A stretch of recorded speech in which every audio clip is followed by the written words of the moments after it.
And so our commentary today for the day after Christmas focuses on Christmas itself. A lot of folks really focus in on the spirit of giving. Is that what Christmas is about? Is people focus on family and, we got to spend time together. Is that what Christmas is about? There are so many things that people say, well, that's the real meaning of Christmas. Is it really? What is the meaning of Christmas?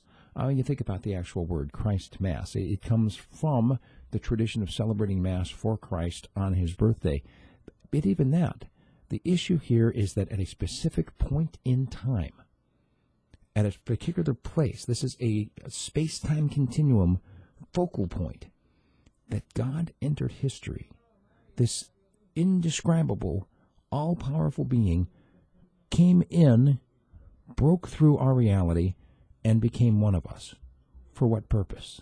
To show us how to live? No. He'd been telling us how to live. There's a certain aspects in which Jesus did show us how to live, but the reason for Jesus coming was to die.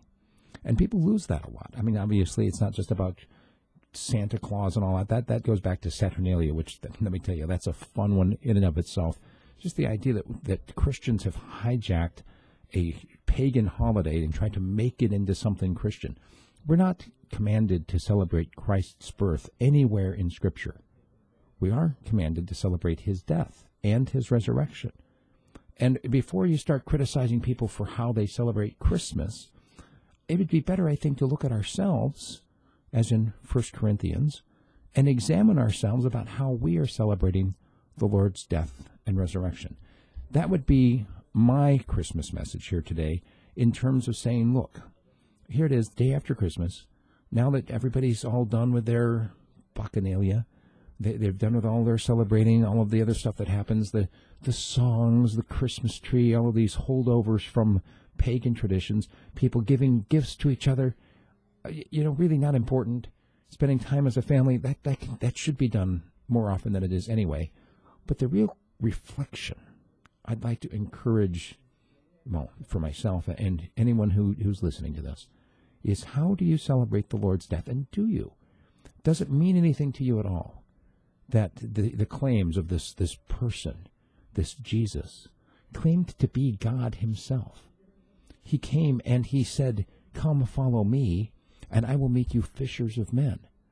He said, take up your cross, your instrument of death, and follow me. He didn't say, take up your skirts and skip with me. He said, come, take up your cross and follow me. He called us to take up a life of sacrifice, to give up our lives.